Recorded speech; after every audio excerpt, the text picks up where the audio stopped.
दोस्तों, मैं हूं सुधांशु कुमार और आप सबका एक बार फिर से स्वागत है आपका अपना परिवार VBI topic for JAC board पर। तो दोस्तों, आज मैं बात करने वाला हूं क्लास 10th का चैप्टर 2 यानी कि अम्ल क्षारक एवं लवण के बारे में। जी हां दोस्तों, मैंने आपको पिछले वीडियो में बताया था अम्ल क्षारक किसे कहते हैं, उसका पूरा का पूरा गुणधर्म को मैंने बता रखा था। ठीक है, यदि आप वीडियो को मिस किए तो घबराने की कोई बात नहीं, डिस्क्रिप्शन बॉक्स में आपको लिंक दे रखा है मैंने, वहां जाकर आप देख सकते हैं। मैं आपको बस यही सजेस्ट करूंगा कि आप पहले उस वीडियो को देख ले जो डिस्क्रिप्शन में जिसका लिंक दिया हुआ है। ठीक है, तो आपको अच्छे से समझ में आएगा, फिर जाकर ये वीडियो देखिएगा। तो चलिए वीडियो को स्टार्ट करते हैं। ठीक है, तो देखिए आज हम लोग क्या सीखने वाले हैं। आज हम लोग सीखने वाले हैं कि अम्ल, ठीक है ना, अम्ल जब धातु से अभिक्रिया करता है तो क्या बनाता है, यानी कि अम्ल धातु से अभिक्रिया कर क्या बनाता है। ठीक है, धातु से अभिक्रिया करके, अम्ल धातु से अभिक्रिया करके क्या बनाता है, यानी कि जब अम्ल, दोस्तों जब अम्ल धातु के साथ रिएक्शन करता है ना, मेटल के साथ जब रिएक्शन करता है ना धातु के साथ, तो फिर क्या बनाता है। तो आपका उत्तर हो जाएगा, देखिए सिंपली क्या हो जाएगा, उत्तर भी बहुत आसान है दोस्तों, आप इसको माइंड में रखिएगा, थोड़ा सा माइंड में रखना है कि जब अम्ल जब धातु से अभिक्रिया करेगा ना दोस्तों, देखिए मैं इसको शॉर्ट में लिख देता हूं, अम्ल जब अभिक्रिया करेगा ना धातु के साथ, किसके साथ, धातु के साथ, तो क्या बनाएगा, धातु के साथ जब अम्ल रिएक्शन करता है तो बनाता है धात्विक लवण बनाता है दोस्तों। क्या बनाता है, धात्विक लवण बनाता है और हाइड्रोजन गैस बनाता है। क्या बनाता है, हाइड्रोजन गैस बनाता है। ठीक है ना, इसको आपको याद रखना है भाई, क्वेश्चन पूछेगा आपका एग्जाम्स में 1 नंबर के लिए कि जब अम्ल धातु के साथ अभिक्रिया करता है तो क्या बनता है। बस माइंड में रखना है कि जब अम्ल धातु के साथ अभिक्रिया करता है ना तो धात्विक लवण बनाता है और साथ ही साथ निश्चित रूप से हाइड्रोजन गैस निकलेगा दोस्तों। कौन सा गैस निकलेगा, हाइड्रोजन गैस निकलेगा। ठीक है, देखिए कोई भी एक अम्ल ले लेते हैं, मान लेते हैं हाइड्रोक्लोरिक अम्ल, जिसका फॉर्मूला होता है HCl।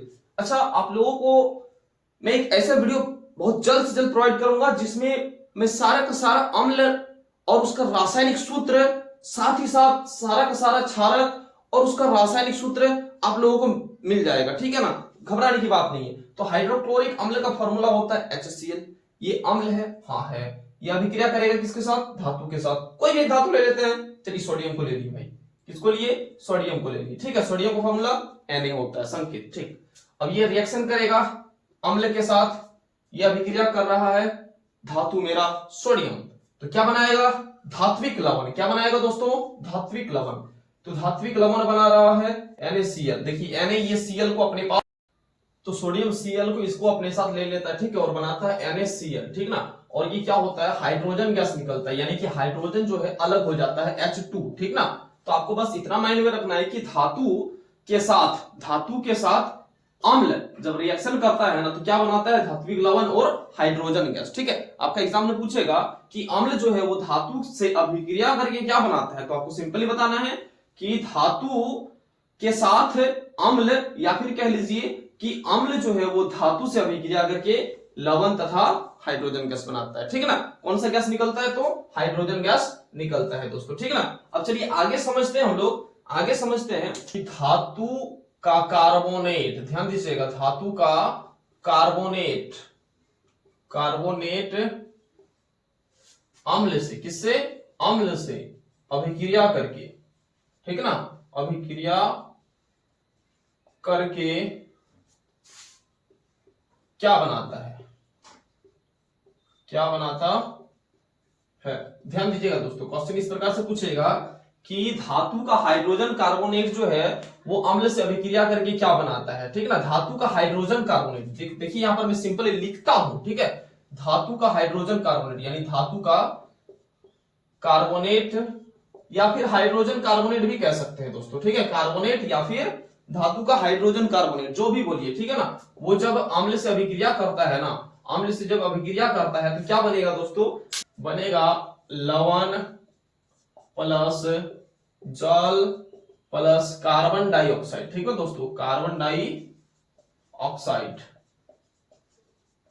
ये चीज बनता है। कब बनता है दोस्तों ये चीज, जब धातु का कार्बोनेट रिएक्शन करता है अम्ल से। ठीक ना, धातु का कार्बोनेट से जब अम्ल अभिक्रिया करता है ना तो लवण बनेगा, जल बनेगा और कार्बन डाइऑक्साइड गैस निकलेगा। बस आपको इतना याद रखना है, ठीक ना। चलिए एक उदाहरण लेते हैं, धातु का कार्बोनेट, कोई भी धातु ले लेते हैं, उसका कार्बोनेट का फॉर्मूला CO3 होता है, कार्बोनेट का फॉर्मूला है ना। तो चलिए कैल्शियम कार्बोनेट को ले लेते हैं, ठीक। कैल्शियम कार्बोनेट CaCO3 होता है, हाँ भाई होता है, ये A है, ठीक ना, इसको हम लोग A पढ़ेंगे, CaCO3 प्लस धातु का कार्बोनेट हो गया हमारा कैल्शियम कार्बोनेट, कोई भी हम ले लेते हैं, HCl को ले लेते हैं, HCl रिएक्शन करेगा, क्या बनाएगा, लवण, जल और CO2 कार्बन डाइऑक्साइड गैस, ठीक है ना। तो लवण बनाएगा, किस चीज का लवण बनेगा, यहां पर ध्यान दीजिएगा, यहां पर लवण बनेगा मेरा कैल्शियम क्लोराइड, क्या बनेगा, कैल्शियम क्लोराइड, ध्यान दीजिएगा, CaCl2 है ना। और साथ ही साथ क्या बनेगा, जल का तो फॉर्मूला होता ही है H2O, है ना, प्लस कार्बन डाइऑक्साइड, उसका फॉर्मूला हम लोग जानते हैं CO2 होता है ना। तो ये चीज बनता है। अब आपको क्या करना है, बैलेंस कर लेना समीकरण को, Ca इधर एक ठो है, इधर भी एक ठो है, कार्बोनेट CO3 एक ठो है इधर, देखिए ध्यान दीजिए, कार्बन मेरा एक ठो है, एक एक करके लेते हैं, कार्बन एक ठो है, तो यहां पर भी मेरा कार्बन एक ठो है, ठीक। यहां पर ऑक्सीजन 3 ठो है, ऑक्सीजन इधर के ठो है, देख लेते हैं, यहां पर 2 ठो है, यहां पर 1 ठो है, चलिए 3 बराबर है।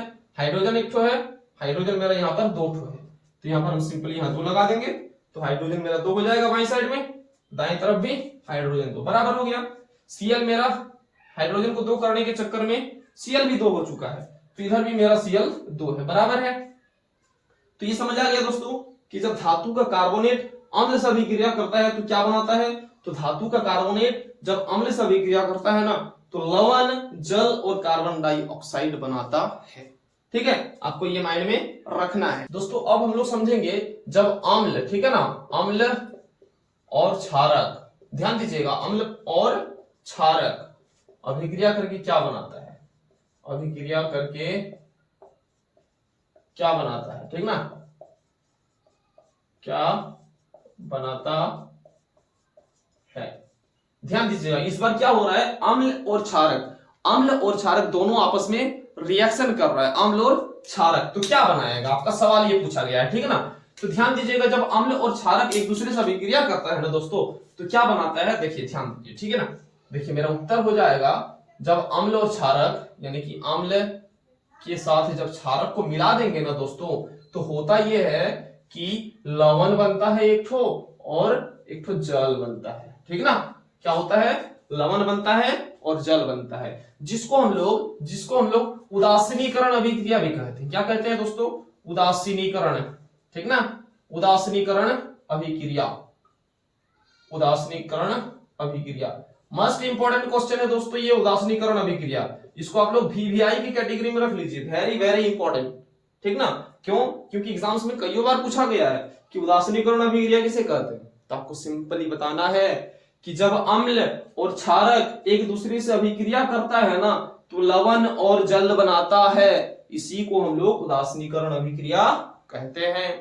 अब चूंकि पिछले वीडियो में हम लोग अम्ल और क्षारक का गुणधर्म के बारे में जाना था कि अम्ल जो है वो नीले लिटमस पत्र को लाल करता है, उसका स्वाद खट्टा होता है, और साथ ही साथ क्षारक के बारे में भी जाने थे कि वो जो है लाल लिटमस पत्र को नीला करता है, उसका स्वाद कड़वा होता है, बहुत सारा गुणधर्म को जाना था हम लोगों ने, है ना, अम्ल और क्षारक के बारे में। अब देखिए अम्ल क्या होता है, वो स्वाद में खट्टा होता है, क्षारक क्या होता है, स्वाद में कड़वा होता है, ठीक है। लेकिन क्या होता है, लेकिन जब ये दोनों आपस में जब रिएक्शन करता है ना, आपस में जब ये अभिक्रिया करता है अम्ल और क्षारक, तो दोनों का दोनों जो है गुण वो अपने आप खुद ब खुद नष्ट हो जाता है। जिस प्रकार से हाइड्रोजन और ऑक्सीजन दोनों जब मिल जाता है दोस्तों, तो क्या बनता है, जल बनता है, और ये जल आग को बुझाता है। लेकिन जब दोनों को अलग कर दिया जाए ना, हाइड्रोजन को अलग कर दें और ऑक्सीजन को अलग कर दें, तो हाइड्रोजन आग को बढ़ाता है और ऑक्सीजन भी आग को बढ़ाता है, ठीक ना।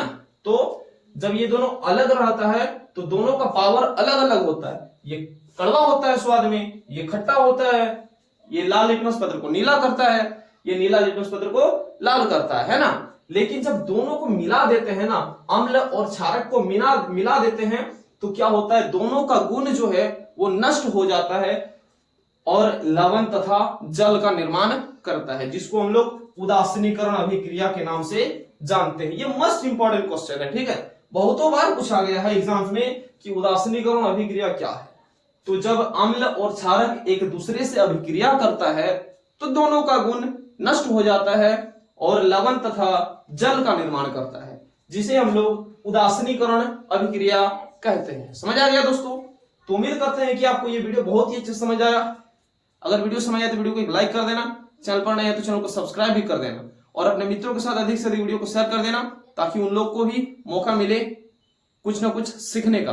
तो दोस्तों जल्दी मिलते हैं एक नई वीडियो के साथ, तब तक के लिए जय हिंद, वंदे मातरम।